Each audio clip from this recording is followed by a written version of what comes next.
Today, during my reflections, I'm going to use some Mary Oliver poems, and the Summer Day poem, I believe it is, or it might be another one, ends with, "What are you going to do with this one precious life?" And I always feel like that sets this bar sometimes of like, oh my God, what am I going to do with this one precious life? But I think if nothing else from hearing today, just acknowledge being alive and love the people around you, and recognize that these little things, these little moments matter.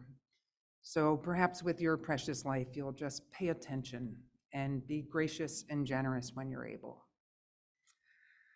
So I'll speak a little bit about my spiritual director later, but I want to share a practice that I do at home here with you this morning. So if you are willing, will you put your feet on the ground if they're not already and make yourself comfortable?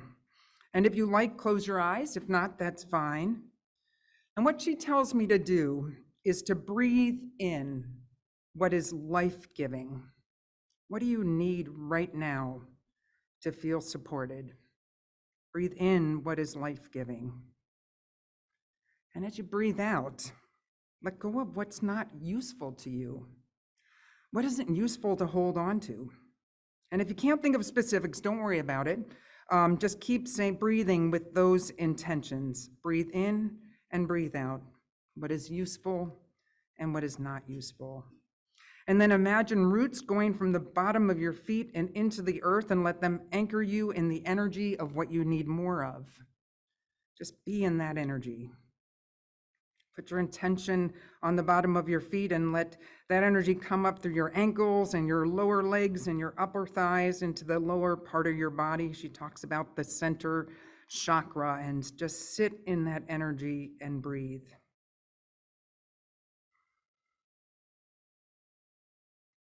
And now go to your heart and ask, what does my body need more of right now? Trust your first answer and tuck that answer into a pocket of your heart. And then ask, what does my soul need more of right now? And tuck that into the pocket as well. And now put your hand over your heart and let it rest there for a moment.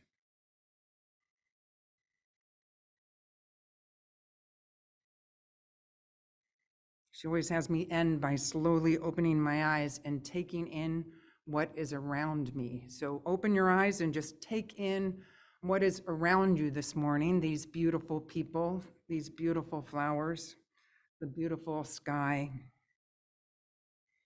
and recognize the beauty that we all share. And then finally say namaste to the beauty that has gathered here today that the world has created. Namaste. Is it up? Woo, excellent. All right, we'll see how this goes. I'm not tech phobic, but sometimes things push me a little bit. So, I was sent off with love, your love, demonstrated through music, the encore of the song We Will by Anne Reed, a song that the choir plus a few returning choir members sang at my installation, which took place in 2016. For those of you who are unfamiliar with Unitarian Universalism, a minister's installation is recognition of a ministerial call with a congregation.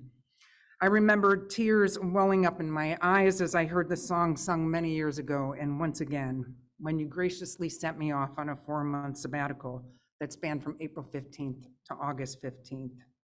A gift, a bag of puzzle pieces decorated by individuals in the congregation was presented to me. Not all of you know, but I do have a jigsaw addiction. It's bad. The pieces fit together to create an image of well wishes from the young and old, from people who can write really small to those who can draw, and included words of encouragement and wisdom. In the first week, I packed up our car and I went on a 2-night retreat to the Christine Center in Willard, Wisconsin. A few hours from the Twin City, thank goodness I took the Subaru because a large amount of snow had fallen. Let me see if I can make this, it didn't move. Let's see, maybe I gotta use that. There we go. You can see in this picture that window, the snow was all the way down. Like, I mean, my vision out the windows was limited by the amount of snow. So much so that when the person checked me in, she gave me her cell phone number and said, call me if you can't make it to your cabin. That's how bad it was. So poor Reggie, I imagine I'd be out walking with him for a few hours, and instead he had this small plowed area to do his business. And he spent a lot of time looking for my spouse, Linda, every time my phone chimed with the news that the garage door had opened. We have this system because I have a problem with keeping the garage door closed. So every time the door opens and closes, we get a ping, and Reggie responds with excitement, thinking somebody's coming home. It had been 1 month since we moved my mom into memory care. The emotional toll and stress of that transition impacted my final month with you. So much so that I actually had to call in a pinch hitter to preach because I simply couldn't pull myself together one Sunday. The main goal of my time on my retreat at the Christine Center was to finish my annual meeting report and a few other items I didn't get to before I left, and create a vision board.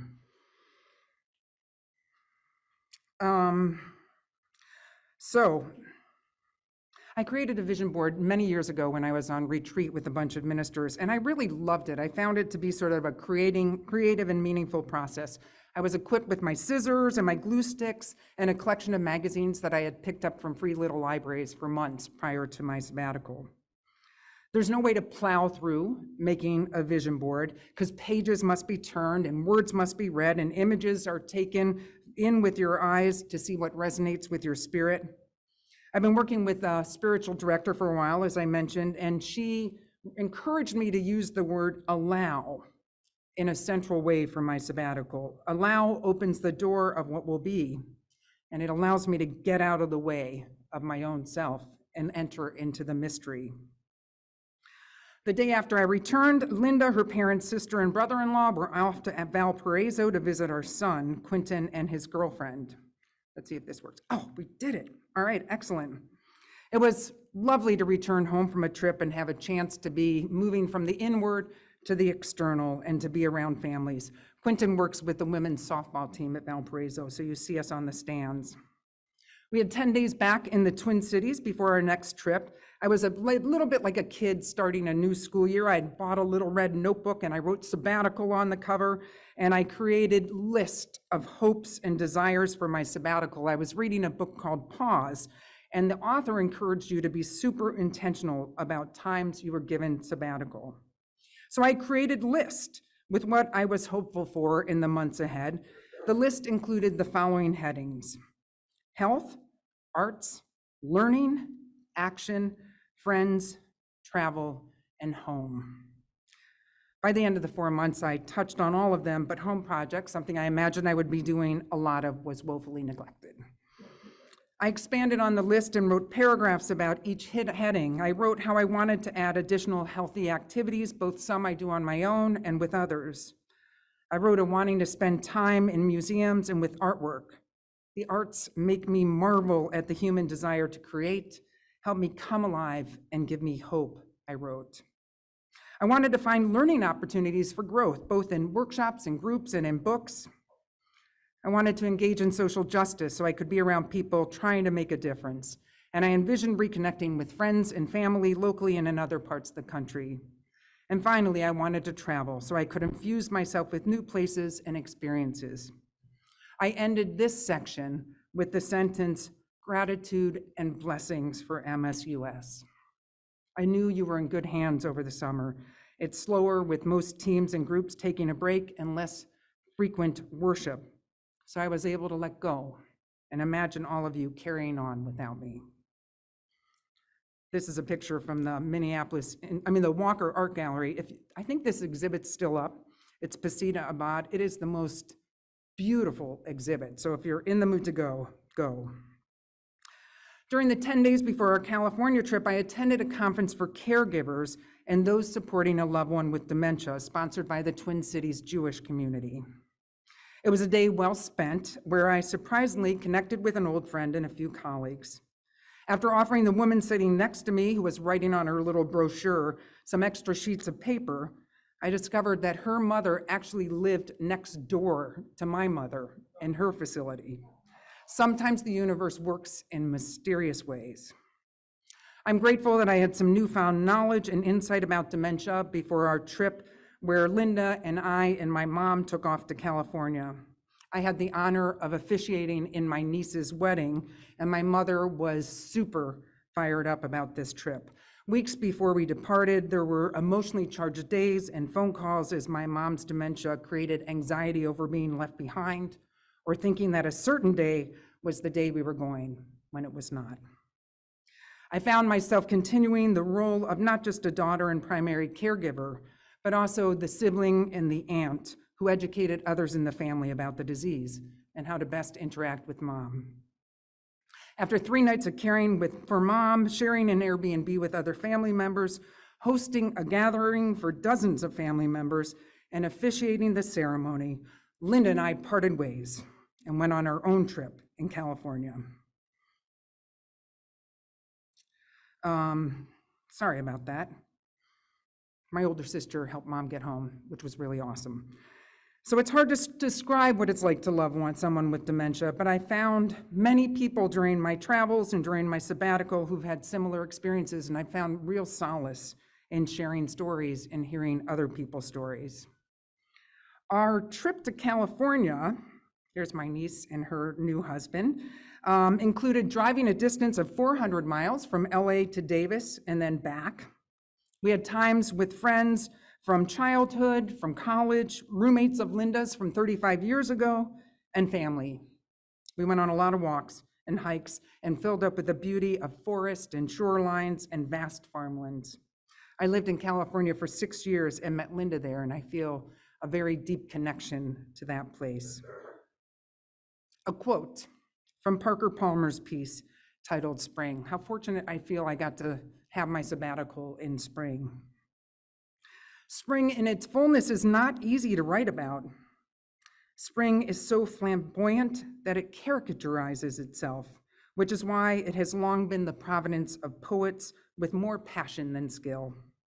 Or perhaps those poets have a point.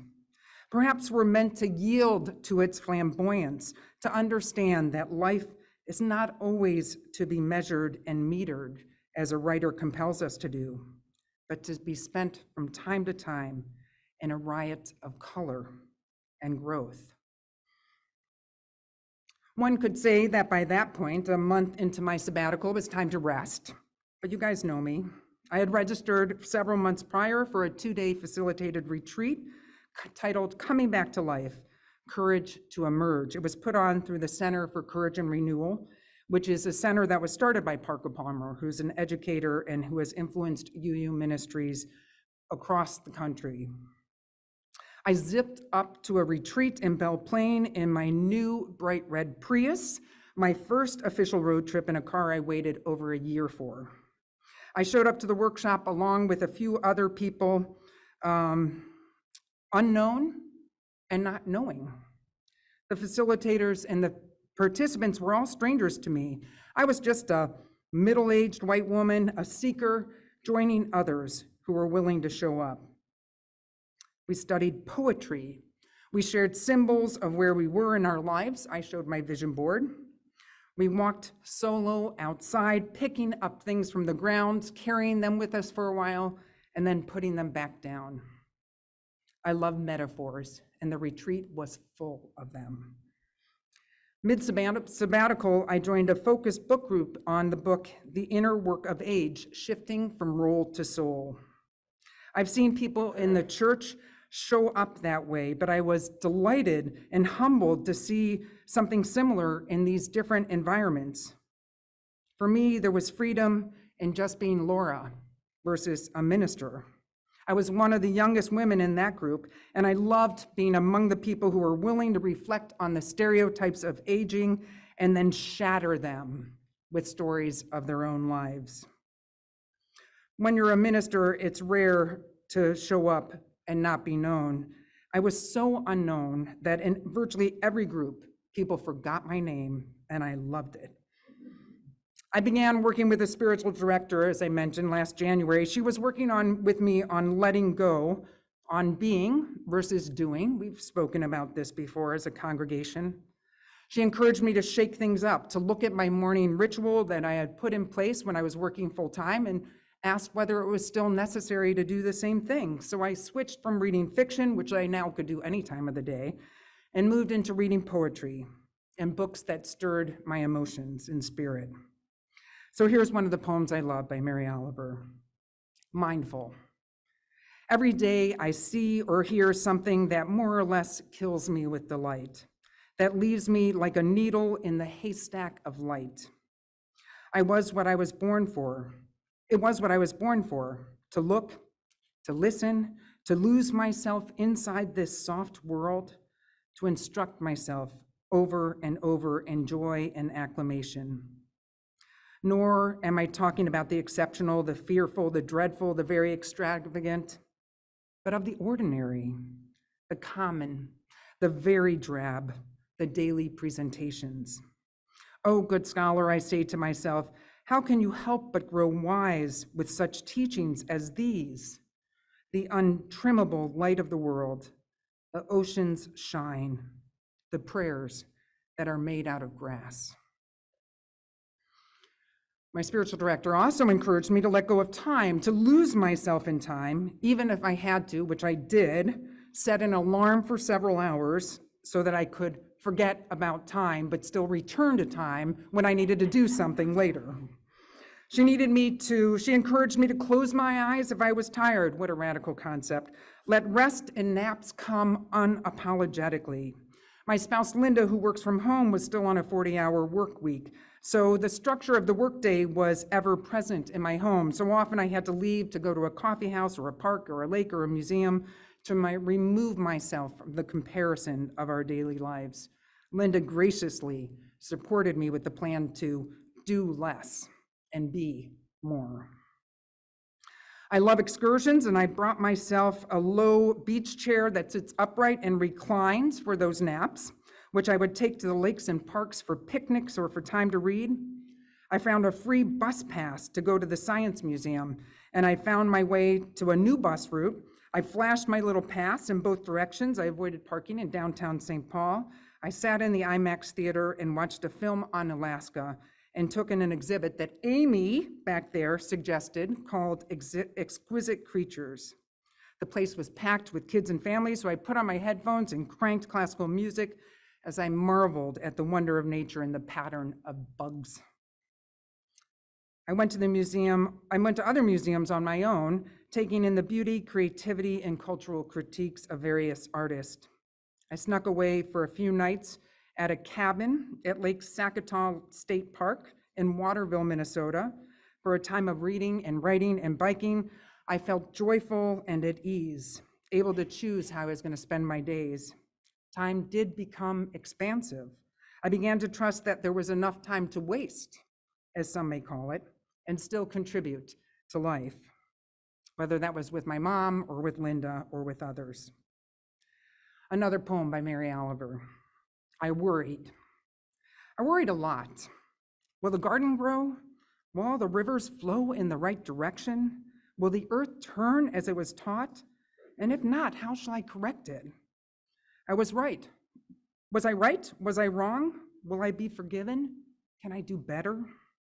Will I ever be able to sing? Even the sparrows can do it, and I am, well, hopeless. Is my eyesight fading, or am I just imagining it? Am I going to get rheumatism, lockjaw, dementia?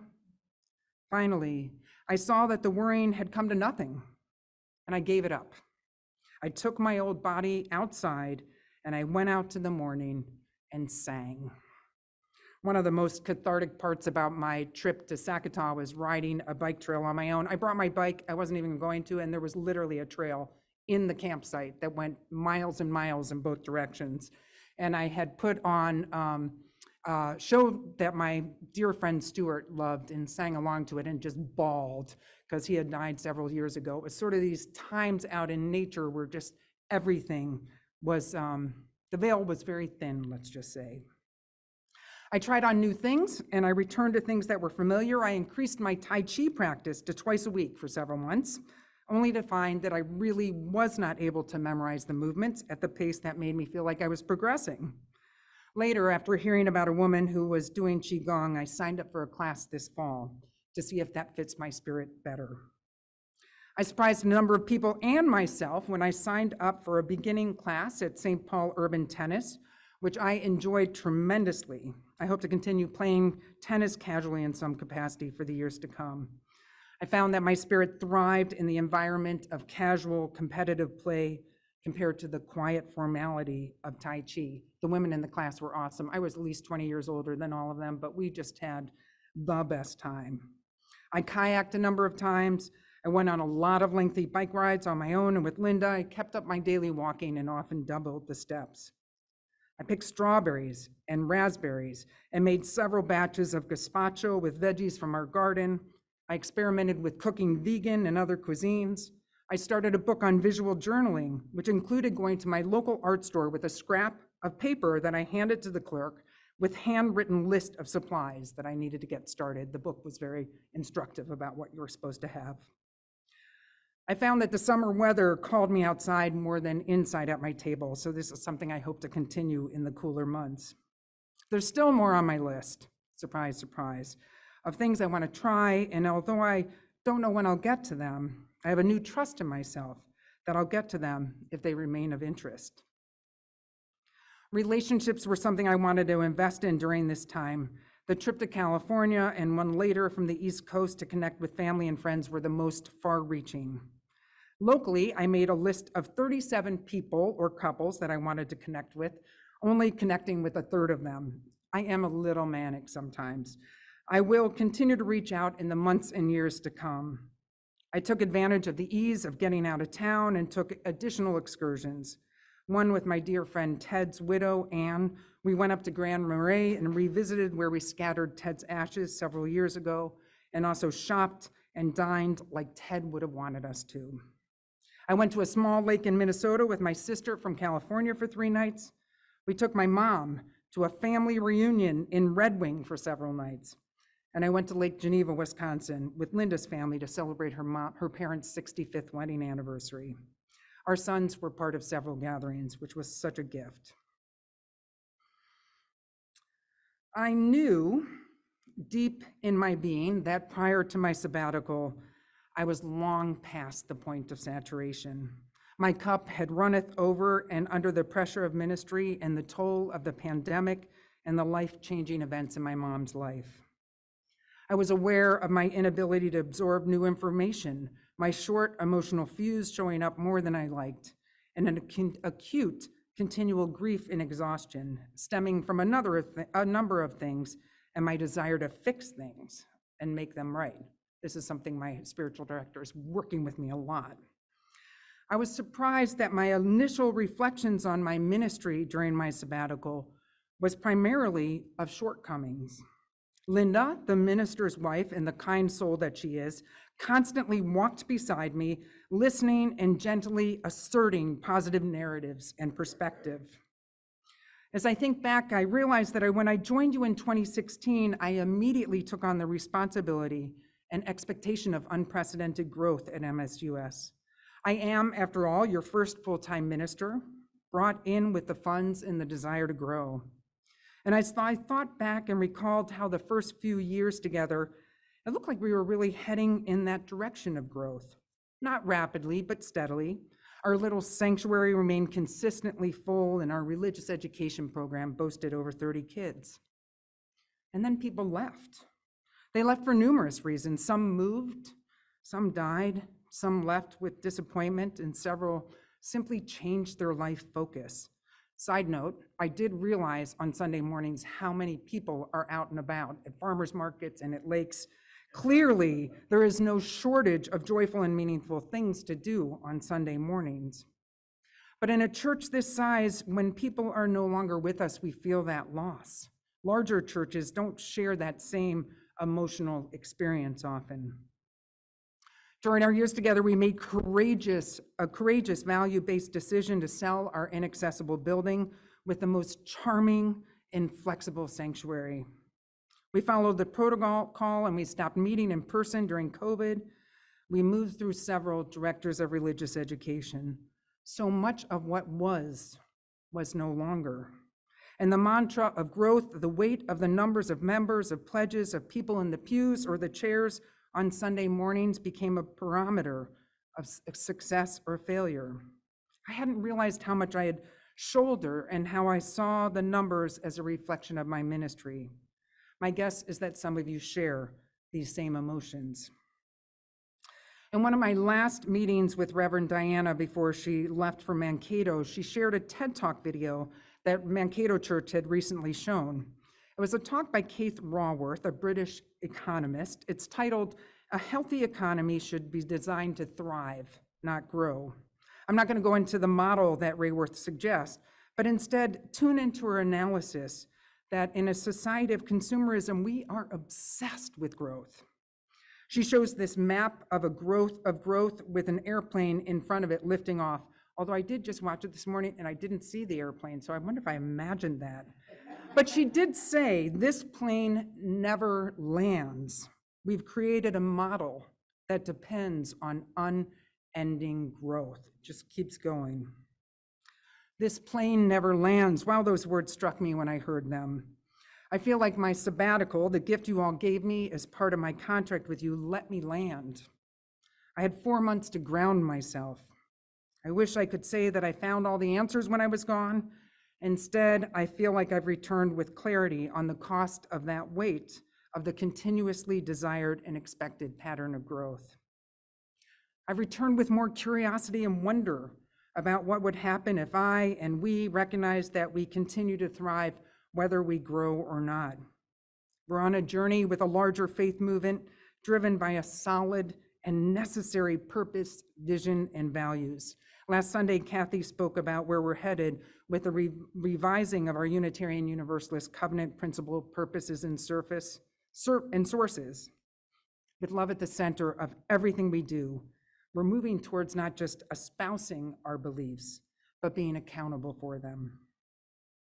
Call it a bad habit of over-responsibility, a lack of differentiation, whatever, but my sense of self and worth as a minister has been intertwined with numbers that, despite the fact that I have witnessed continued vibrancy in this congregation throughout the past 7 years. I found that I had to push aside the shadow side of growth in order to let the light shine in on all that had happened and continues to happen in this community that sustains and supports so many. I didn't lose my faith in Unitarian Universalism or in all of you during my sabbatical. I've had an incredibly generous window of time to remind myself of all that I am and all that we are. I've tapped into a deep well of love and relationships and nature, creativity, and the goodness of human beings. And I've also been aware of the never-ending malaise around so many aspects of contemporary life. I don't need to list them because I know you're experiencing them too. And yet, I continue to believe that congregational life and the community it provides continues to be a lifeline and a source of hope and encouragement in this world. I return as a better balanced human being, aware of how I let ministry and the weight of expectations encompass too much of my life. I moved the drawer with my exercise clothes up from the one on the floor to the second one up, a symbol of prioritizing bike rides and other playful sports and activities. I worked full days over the past few weeks, but turned off my computer at night and also am trying to turn off my mind. I do the meditation we went through today and continue to ground myself in what is life-giving and letting go of what is not useful. Most often, and I have a feeling you guys might have this too, what is not useful are feelings and narratives that are self-defeating or guilt-ridden. I'm intentionally pausing to cherish the trees and smile at people and animals that spark joy as I pass them by. I've changed my schedule to work on Mondays when the museums are closed, and I promised myself that I will get to exhibits on days when they are open. I carry with me 4 months of memories that will remain with me always. Sitting with the light at this Walker Sculpture Garden by that big spoon fountain and hearing the bells ring from a nearby church, playing the melody of Blue Boat Home, and thinking of all of you and our faith. Sitting on the porch of my cabin at the state park, reading moving poetry and prose, creating an arts table in my office, going to the Barbie movie on my own, and spending nurturing and fun time with total strangers through retreats and workshops and classes, seeing oceans and rivers and lakes and trees and birds and beloveds, and losing track of time and cooking great food. I return to you, dear congregation, with a spirit of hope and curiosity for the year ahead. I am so grateful for the gift you have given me. May it be so, and amen.